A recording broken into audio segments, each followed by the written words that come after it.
Stories from the قرآن میں آج ہم پڑھیں گے story of people of the garden.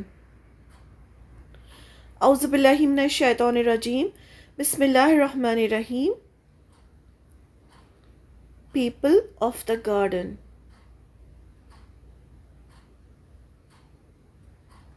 باغ والے۔ ایک شخص کا ذکر سورہ قلم میں ملتا ہے جو بہت زیادہ نیک تھا۔ وہ بہت امیر تھا۔ اس کے پاس بہت بڑا باغ تھا جس میں بہت سارے درخت تھے جن میں بہت سے پھل لگتے تھے۔ جب اس کے باغ کے پھل پک جاتے تو پھل اپنے گھر والوں کے لیے رکھتا، کچھ رشتہ داروں کے لیے اور باقی پھل غریبوں میں بانٹ دیتا۔ یعنی جتنی بھی پیداوار ہوتی باغ سے اس کے 3 حصے کر کے کچھ اپنے گھر والوں کے لیے رکھتا، کچھ رشتہ داروں کے لیے اور باقی جتنے بھی پھل تھے وہ غریبوں میں بانٹ دیتا۔ جو بھی آس پاس غریب رہتے تھے وہ پھلوں کے پکنے کا انتظار کرتے اور جب پھل توڑنے کا دن آتا تو اس کے باغ کے پاس جمع ہو جاتے۔ یعنی جتنی بھی آس پاس کے غریب لوگ تھے سب کو پتہ تھا کہ یہ شخص جو ہے پھل بانٹتا ہے، جب اس کے پھل پکتے ہیں تو وہ سب انتظار کرتے تھے۔ پھل لے کر وہ بہت خوش ہوتے، بہت دعائیں دیتے اور چلے جاتے۔ جتنے بھی غریب لوگ تھے وہ سب پھل لیتے اس سے اور اس کو بہت دعائیں دیتے اور چلے جاتے۔ اور ایسا ہمیشہ ہوتا تھا۔ لیکن اس شخص کے کچھ بیٹے بھی تھے جنہیں اپنے والد کا غریبوں کو پھل بانٹ دینا بالکل پسند نہیں آتا تھا۔ اس کے جو بیٹے تھے ان کو بالکل پسند نہیں تھا کہ باپ جو ہے پھل جو ہے غریبوں میں بانٹے۔ وہ چاہتے تھے کہ سارے پھل خود رکھیں، کسی غریب کو کچھ نہ دیں، کیونکہ ان کو لگتا تھا ہم محنت کرتے ہیں، سب کچھ ہم کرتے ہیں تو سارے پھل ہمارے پاس آنے چاہیے، ہمیں غریبوں میں نہیں بانٹنا چاہیے۔ لیکن اپنے والد کی وجہ سے بول نہیں پاتے تھے۔ لیکن اللہ تعالیٰ کو اس شخص کا یہ کام بہت پسند تھا۔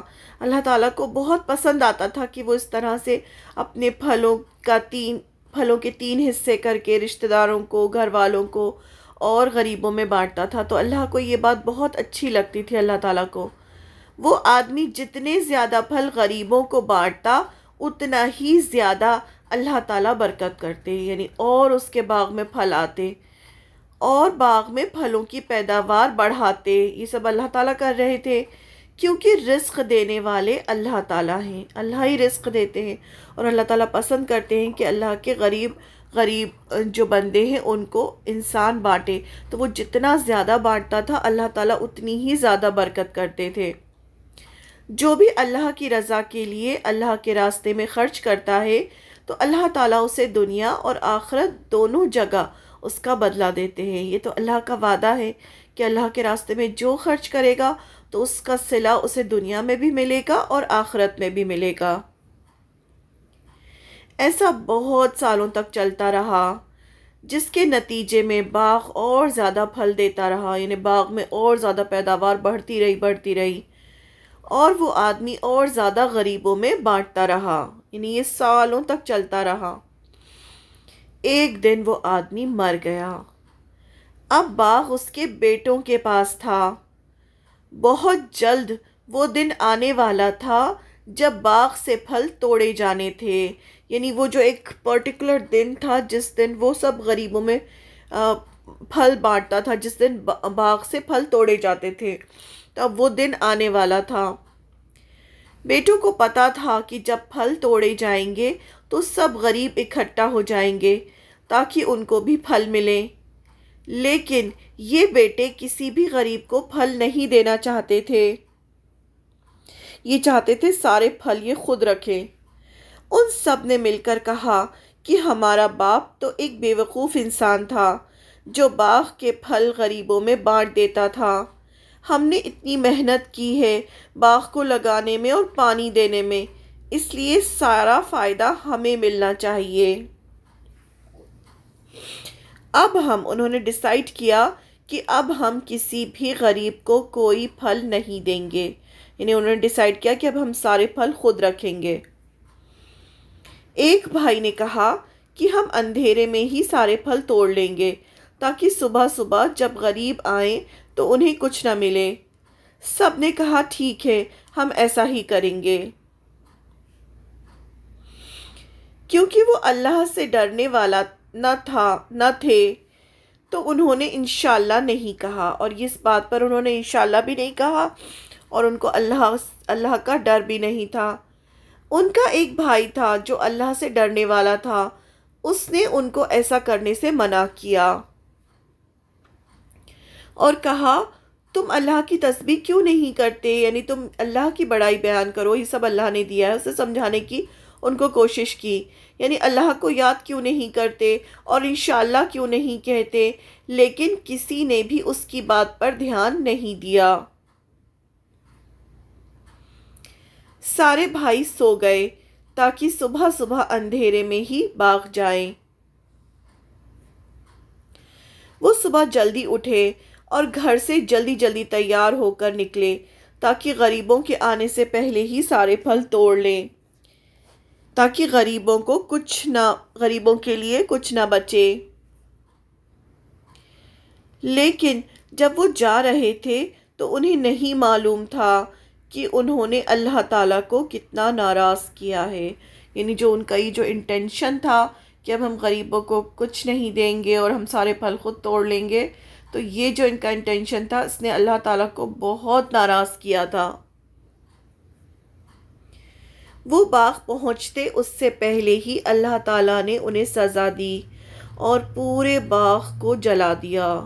اللہ تعالیٰ نے ان کے انٹینشن پہ کہ اب یہ آئیں گے، آ کے سب پھل توڑیں گے اور غریبوں کو نہیں دیں گے، اس سے پہلے ہی اللہ تعالیٰ نے انہیں سزا دی اور پورا ان کا باغ جو تھا وہ جل گیا، اور ایسے جلایا کہ کچھ بھی نہ چھوڑا، یعنی پورا باغ جل کے راکھ ہو گیا، کچھ بھی نہیں بچا وہاں۔